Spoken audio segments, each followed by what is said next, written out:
Bonjour à tous, vous êtes sur I24, il est midi à Tel Aviv à la une de l'actualité ce mercredi. L'électron libre a repris sa liberté. Christiane Taubira a annoncé ce matin sa démission au président de la République. Démission acceptée, la garde des Sceaux, opposée à la déchéance de nationalité, sera remplacée par le député socialiste du Finistère, Jean-Jacques Urvoas.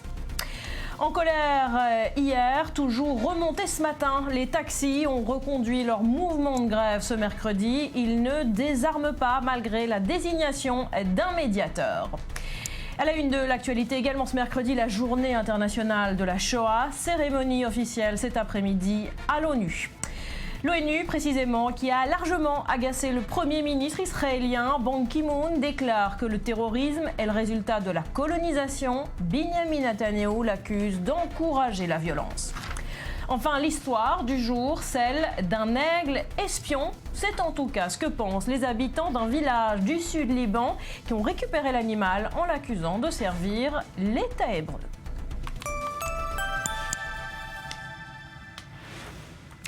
Bienvenue à tous. La jambe gauche de François Hollande, disent certains, poil à gratter du gouvernement, disent d'autres. Christiane Taubira quitte donc ses fonctions et la date ne doit rien au hasard. C'est au moment où le débat sur la déchéance de nationalité arrive à l'Assemblée que la garde des Sceaux a remis sa démission. Résister, c'est partir. Voilà la réaction de l'ex-ministre sur Twitter, Julia Ganantia. C'est la surprise de ce mercredi matin. La ministre de la Justice devait s'envoler pour les États-Unis cet après-midi. On apprend finalement qu'elle quitte le gouvernement. La décision aurait été prise le week-end dernier, une décision rendue publique alors que le Premier ministre doit présenter ce mercredi aux députés le texte définitif du projet de réforme constitutionnelle sur l'état d'urgence et la déchéance de nationalité. Une réforme à laquelle elle n'a jamais caché son opposition. Je ne fais pas mystère du fait que oui, je pense que la déchéance de nationalité n'est pas souhaitable pour des Français binationaux parce que l'efficacité, je l'ai dit avant tout le monde, et le Premier ministre en a convenu sans difficulté, est absolument dérisoire. Icône de la gauche, la garde des Sceaux a notamment fait adopter au Parlement la loi ouvrant le mariage aux couples homosexuels. Sur Twitter, l'ex-députée de Guyane s'est dite fière de son action Place Vendôme depuis 2012. Parfois résister, c'est rester, parfois résister, c'est partir, par fidélité à soi, à nous, pour le dernier mot à l'éthique et au droit. C'est le député du Finistère Jean-Jacques Urvoas qui a été nommé par le président de la République pour la remplacer, un proche de Manuel Valls, un spécialiste des questions de sécurité. Une nomination qui confirme le virage sécuritaire pris par le président de la République depuis les attentats de 2015 et en particulier depuis le 13 novembre. La passation de pouvoir aura lieu dans la journée. Voilà, et on va plus loin sur cette démission avec vous, Léa Berdugo. Pourquoi ? Écoutez, cela fait des semaines que le torchon brûle entre Christiane Taubira et l'exécutif. Alors la décision a été prise dimanche et elle est officialisée aujourd'hui. Pourquoi démissionne-t-elle ? En raison de son désaccord avec la réforme constitutionnelle, la déchéance de nationalité en général et plus précisément l'extension de la déchéance de nationalité pour les binationaux nés français. Une mesure à l'efficacité totalement dérisoire, ce sont ces termes. La crise a débuté avec cette interview sur une radio algérienne. La ministre de la Justice avait enterré l'extension de la déchéance. Elle se justifiait ainsi. Cette mesure pose un problème de fond sur le principe fondamental du droit du sol. Alors les réactions se sont enchaînées et les recadrages également de la part du président de la République, de la part du chef du gouvernement. Taubira était à deux doigts d'être désavouée, sauf, elle est une icône de la gauche. On a entendu dans un gouvernement qui adopte une ligne plutôt social-démocrate, donc elle est nécessaire. En tout cas, elle l'était. Aujourd'hui, c'est la rupture. Parfois, résister, c'est rester. Parfois, résister, c'est partir. On l'a entendu, cette réaction laconique de Christiane Taubira sur Twitter. Pourquoi aujourd'hui ? Manuel Valls doit présenter ce mercredi aux députés le texte définitif du projet de réforme constitutionnelle. Alors, vous l'avez dit, politiquement, ce départ a des conséquences, évidemment. C'est un peu la caution de gauche de François Hollande qui s'en va, qui quitte ce gouvernement. Alors, soulagement pour l'exécutif ou malaise à la gauche de la gauche ? Les deux, indubitablement, car Christiane Taubira représentait un poids pour la majorité. Ces prises de position contraires à la ligne défendue par l'exécutif encombrer le gouvernement. Taubira était devenu la cible préférée de la droite et de l'extrême droite. Certains députés avaient appelé François Hollande à remettre de l'ordre. Cependant, cela va créer un malaise. Pourquoi ? Eh bien, parce qu'elle représentait cette caution de gauche du gouvernement qui prend, on l'a dit, un tournant social libéral. Elle était extrêmement respectée des frondeurs. C'était un atout pour le gouvernement au moment où les mesures économiques libérales prises par Emmanuel Macron inquiétaient la gauche de la gauche. C'était également le cas des mesures post-attentat. Et cette annonce intervient alors qu'on s'attend à un remaniement gouvernemental prochainement. Alors en quelques mots, comment on se souviendra de Christiane Taubira, de son mandat en tant que garde des Sceaux ? Eh bien, on se souvient évidemment de sa réforme pour le mariage pour tous. Une réussite malgré une mobilisation sans précédent. Et puis il y a cette réforme pénale inachevée. Merci Léa Berdugo. Christiane Taubira, c'est une ministre haute en couleur. Dès son entrée en fonction, elle détonne par ses commentaires, ses coups d'éclat oratoires, ses prises de position. C'est bourde aussi, diront certains. On voit ça avec vous, Betsabé. Oui, alors ainsi, en juin dernier, l'ex-garde des Sceaux a déclenché l'hilarité de l'hémicycle, alors sur les bancs socialistes, mais aussi de la droite, lors d'une joute oratoire avec Éric Ciotti, le député des Républicains, qui venait d'accuser la garde des Sceaux d'avoir lancé un ultimatum au Premier ministre. Elle aurait tenté de convaincre Manuel Valls de la nommer au Conseil constitutionnel. Des accusations lancées avec une telle conviction que Taubira n'a pas pu s'empêcher de lui répondre avec dérision. C'était lors des questions au gouvernement à l'Assemblée nationale, mardi 23 juin 2015. On regarde. J'avoue que malgré toutes ces années passées, vous conservez pour moi quelque chose de mystérieux. Je me demande si, lorsque vous affirmez certaines choses, vous y croyez vraiment. Alors si c'était du temps de ma fringante jeunesse, j'aurais supposé un sentiment contrarié. Mais cet hémicycle tout entier a déjà constaté à quel point je vous obsède dans toute votre expression publique, avec une constance qui appelle quand même l'admiration. Et oui, d'ailleurs, pourquoi Taubira obsédait-elle à ce point ? Peut-être parce qu'elle est spontanée, humaine, et que contrairement à la plupart des autres hommes et femmes politiques, elle ne se prend pas en sérieux. La preuve en image, nous sommes en septembre 2014 dans les studios de France Inter, intervention d'un auditeur, et radio oblige, Christiane Taubira oublie qu'elle est filmée. Est-ce que vous êtes rassuré ? Absolument, ce sont des propos qui vont droit dans nos cœurs parce qu'en ce moment, la situation dans nos offices, dans nos instances est très dure. On se sent mis à l'index, montré du doigt. Voilà, léger moment de solitude pour Christiane Taubira, personnalité joviale, mais aussi ministre débordée et bien sûr épuisée. On connaît ça ici, qui dit épuisé dit à fleur de peau. Nous sommes le 4 février 2013. Christiane Taubira répond à Philippe Gosselin, député UMP, qui vient d'employer l'expression « petit bout ». Monsieur Gosselin, puisque c'est par petits bouts que vous êtes amené.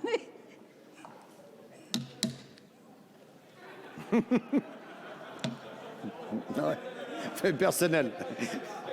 Je vais essayer de vous répondre par petits bouts.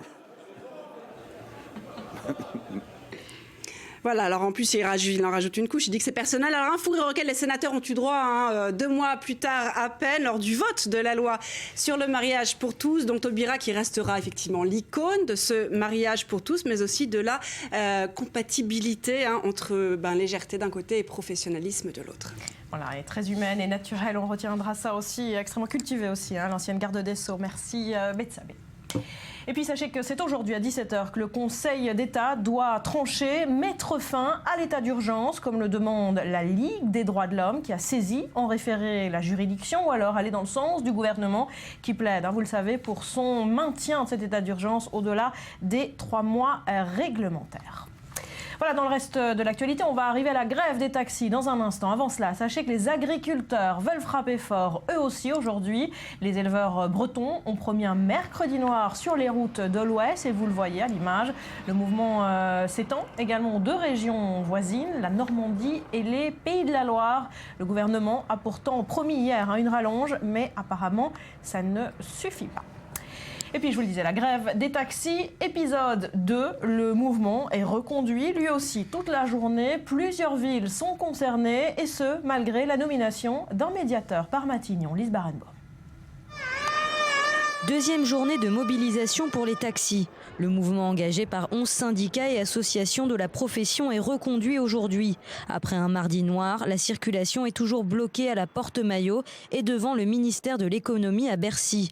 Et plusieurs conducteurs ont passé la nuit sur place. Leurs exigences sont claires, la fin des voitures de tourisme avec chauffeur, incarnées par les chauffeurs de l'application mobile Uber. Aujourd'hui, nos revendications, c'est l'éradication du VTC ou bien l'indemnisation de tous les chauffeurs de taxi. Malgré la nomination d'un médiateur par Matignon, des milliers de taxis continuent à bloquer les grandes villes. Le député socialiste Laurent Grand-Guillaume, membre de la commission des finances, devra organiser une concertation entre taxis et VTC. Hier, Manuel Valls a reçu des représentants d'organisations de taxis. Le Premier ministre a annoncé le renforcement des contrôles contre les pratiques illégales de certains VTC et dénoncé les violences commises par certains grévistes. Les manifestations ont déjà engendré plusieurs incidents. Le bilan, 24 interpellations et un blessé en Île-de-France. Les taxis réclament pour la énième fois une compensation à la baisse d'activité et à la chute des prix des licences. Le résultat d'une concurrence qu'ils jugent déloyale de la part des VTC qui ne respecteraient pas la loi Thévenoud votée en 2014.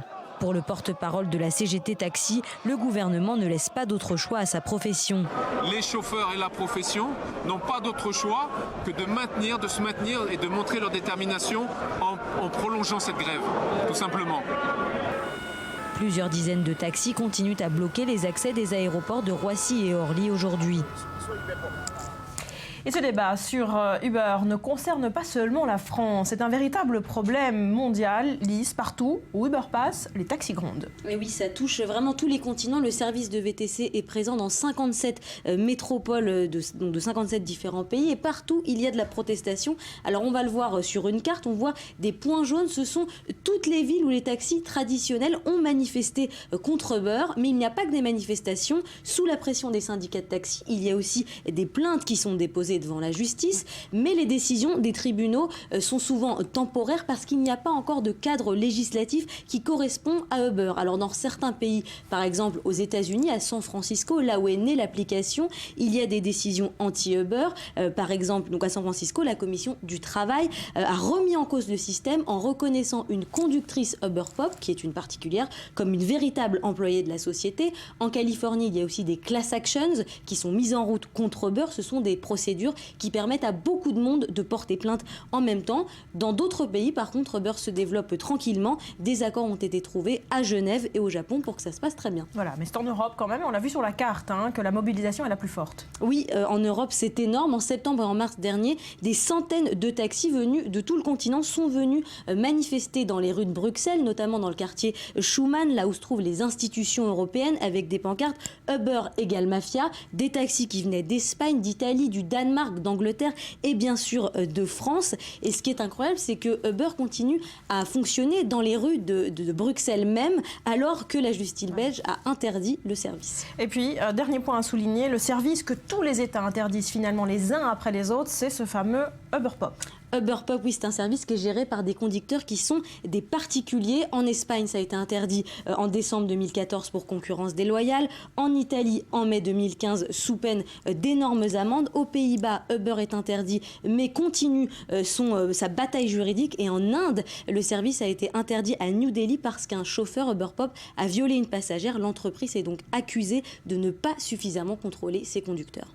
Merci Alice pour ces précisions. Et puis, Israël n'a pas échappé à ce débat mondial sur Uber. Son implantation peine pourtant à se faire dans le pays, mais a provoqué une altercation publique entre le Premier ministre et son ministre des Transports. Cible privilégiée des taxis traditionnels, l'application Uber a fait l'objet cette semaine en Conseil des ministres d'une vive querelle entre le Premier ministre Netanyahou et son ministre des Transports Israël Katz. Le chef du gouvernement israélien a reproché à son collaborateur de ne pas avoir donné suite à la demande de la société de covoiturage. Cette dernière souhaitait étendre son activité dans tout le pays. Et pour cause, l'emploi du service Uber par un conducteur particulier est considéré comme illégal en Israël. Seuls les taxis professionnels ont le droit de l'utiliser depuis son lancement au mois de novembre 2014. Pourtant, certains chauffeurs privés n'hésitent pas à enfreindre la loi et à se muer en taxi. Uber constitue pour eux une source non négligeable de revenus. Je travaille dans la high-tech, je suis sans revenus, je suis moins disponible la journée. Je travaille surtout en fin de semaine. Je réalise mes meilleurs chiffres en fin de semaine où la demande est forte. C'est du gagnant-gagnant. Les taxis contestent, eux, le procédé. Ils dénoncent une concurrence déloyale qui met en danger toute la profession. On parle d'environ 200 000 personnes qui aujourd'hui possèdent la licence d'exercer en tant que chauffeur de taxi. Là, tous ces conducteurs mettent en danger la vie des passagers. L'affaire s'est retrouvée au milieu du sommet économique de Davos la semaine dernière. Le PDG d'Uber, Travis Kalanick, s'est entretenu avec le Premier ministre Netanyahou en marge du Forum suisse. Cette rencontre n'a pas échappé à Israël Katz. Il a vertement rappelé au chef du gouvernement que son travail n'était pas de prendre soin des capitalistes mais des citoyens d'Israël. 12h16 sur I24. Merci d'être avec nous. C'est le journal et tout de suite l'essentiel de l'actualité avec vous, Elsa Mimoun. Bonjour Barbara, bonjour à tous. À la une ce matin, Christiane Taubira a remis sa démission au président François Hollande. La ministre de la Justice était en désaccord avec l'exécutif sur un projet de déchéance de nationalité des auteurs d'actes de terrorisme. Marine Le Pen, présidente du FN, a estimé que c'est un soulagement et une bonne nouvelle pour la France. Un premier cas du virus Zika a été signalé en Europe dans un hôpital danois. Le patient est un touriste qui avait voyagé en Amérique du Sud et centrale. Sur place, la maladie se transmet par une piqûre de moustique et est associée à une explosion de naissance de bébés microcéphales. Quand Ban Ki-moon fustige la politique d'expansion des implantations en Cisjordanie, cela s'est passé hier à l'Assemblée générale des Nations Unies. Le secrétaire de l'ONU a souligné la frustration croissante des Palestiniens. Suite à ces propos, Benyamin Netanyahou n'a pas tardé à réagir en l'accusant d'encourager le terrorisme. Merci Elsa. Quel temps fait-il ce mercredi? On jette un coup d'œil à la météo.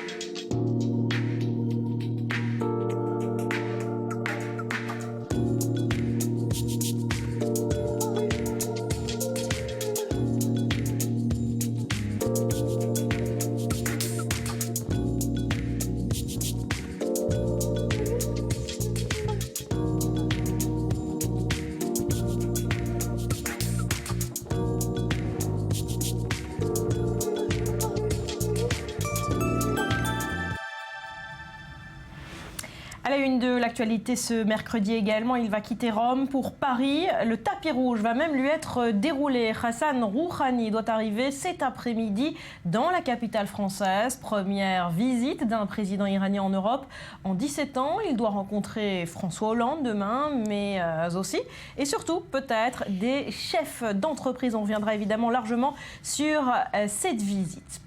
Cacher ses statuts que Hassan Rouhani ne saurait voir, justement. Je vous le disais, le président iranien était à Rome hier où il a rencontré le pape. Et pour sa convenance, toutes les œuvres d'art de nu ont été recouvertes. Léa Volbert. Un nouvel allié pour promouvoir la paix, un allié stratégique au cœur du Moyen-Orient. Le pape François s'est entretenu 40 minutes ce mardi avec le président iranien Hassan Rouhani. Un message: aider la communauté internationale à rétablir une stabilité dans cette région dévastée par les guerres à répétition. Dans un communiqué, le pape François exhorte l'Iran à trouver des solutions politiques adéquates qui mettent fin à la diffusion du terrorisme et au trafic d'armes.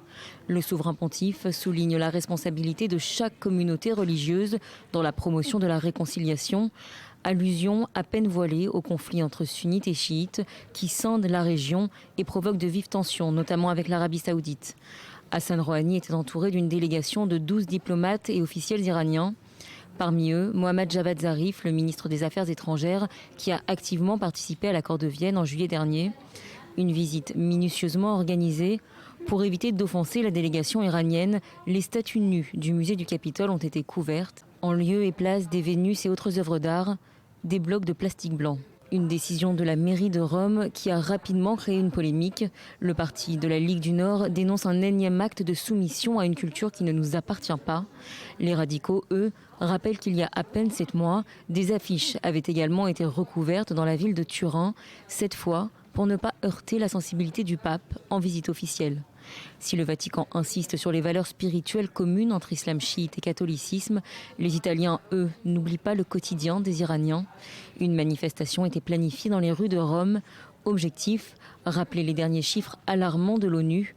En 2015, l'Iran a exécuté au moins 700 condamnés. Il y en a peu dans l'histoire, ces jours précis, ces dates précises qui changent à jamais la face du monde. C'était le 27 janvier 1945, il y a 71 ans, jour pour jour. Le camp d'Auschwitz était libéré par l'armée soviétique. Le monde découvre alors l'horreur absolue. Joseph Emmanuel. C'est en 2002 qu'est instituée la Journée internationale du souvenir, dédiée aux victimes de la Shoah. À l'origine de cette initiative, les ministres de l'éducation des États membres européens. Ils l'ont voulu comme une prévention des crimes contre l'humanité. La journée a été adoptée par une résolution onusienne en 2005. La date n'a pas été choisie au hasard. Le 27 janvier 1945, le camp d'Auschwitz est libéré par une avant-garde de l'armée rouge. Cette journée rappelle les droits et libertés associés à la Déclaration universelle des droits de l'homme, sans distinction aucune, notamment fondée sur la race, la religion ou toute autre condition. Elle rappelle également le principe fondateur des Nations Unies, dont la création est liée à la défaite du régime nazi. C'est donc naturellement que cette journée encourage les États à promouvoir des projets éducatifs, à protéger les lieux de mémoire liés à l'Holocauste. En Israël, on ne fête pas particulièrement cette journée internationale, car Israël a sa propre journée de mémoire de la Shoah, et ce depuis le début de son existence. L'an dernier, le président François Hollande s'était rendu à Auschwitz pour commémorer le 70e anniversaire de la libération du camp. À cette occasion, et seulement 3 semaines après les attentats de janvier, le président avait pourfendu ce qu'il avait nommé le poison de l'antisémitisme. Binyamin Netanyahou, lui, interpelle les dirigeants européens en leur posant la question « Que faites-vous contre l'antisémitisme ?» Voilà, journée internationale de la Shoah, ce 27 janvier. Nous sommes en direct avec vous, Daniel Haïk, depuis le mémorial de la Shoah à Jérusalem, sur place. Comment et commémorer cette journée? Bien, d'abord, Barbara, il faut rappeler qu'effectivement, depuis sa création, l'État d'Israël a fixé une journée du souvenir. Il a fixé selon une date hébraïque, le 27 Nissan, qui se situe aux alentours du mois d'avril. C'est une journée qui marque en fait la fin de la révolte du ghetto de Varsovie, une révolte qui avait été initiée et dirigée par Mordechai Anilevitz, dont la statue se trouve juste derrière moi sur cette place de la révolte du ghetto de Varsovie, où je me trouve ici au mémorial du Yad Vashem.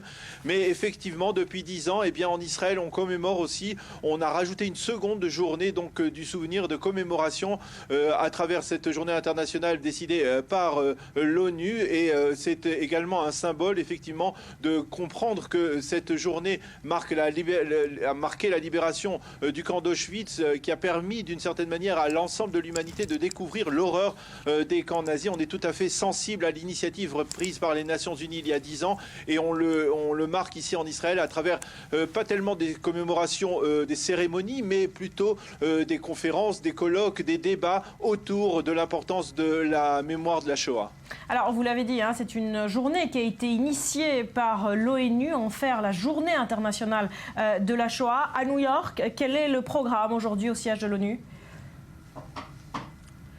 Bien, il va y avoir plusieurs cérémonies au siège de l'ONU au Palais de l'Hiver à New York, avec en particulier des invités d'honneur comme Beate Klarsfeld qui a chassé pendant des décennies avec son mari Serge Klarsfeld les criminels de guerre nazis. Et puis il faudra noter que l'ambassadeur d'Israël à l'ONU, Dani Danon, a décidé de ne pas prendre la parole dans le cadre de ces commémorations au sein du Palais de l'Hiver. Pourquoi ? Parce que tout simplement il a préféré céder son temps de parole à une rescapée de la Shoah qui a fait le déplacement spécialement à cette occasion de Jérusalem pour témoigner, pour raconter comment elle a survécu au camp de la mort et comment elle a vécu au cours des dernières années dans l'État d'Israël. Alors plusieurs cérémonies officielles, Daniel, un petit peu partout dans le monde. C'est le cas notamment en France, à Strasbourg par exemple.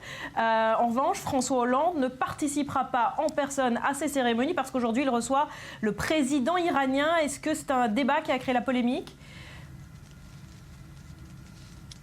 Oui, effectivement, on a pu voir sur les sites internet au cours des derniers jours un débat, une véritable polémique autour du fait que les autorités françaises aient choisi la date du 27 janvier pour accueillir en France Hassan Rouhani, qui est le leader donc de la République islamiste d'Iran.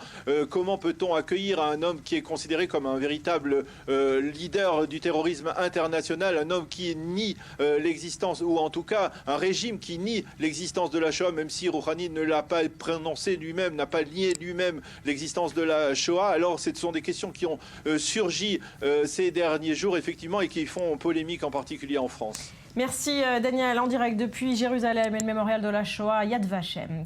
À suivre dans le journal, ce clash diplomatique, c'est assez rare. Un Premier ministre face au secrétaire général de l'ONU. Ban Ki-moon déclare que le terrorisme est le résultat de la colonisation. Binyamin Netanyahou l'accuse en retour d'encourager la violence. On voit ça dans moins de 5 minutes dans le journal. Restez avec nous.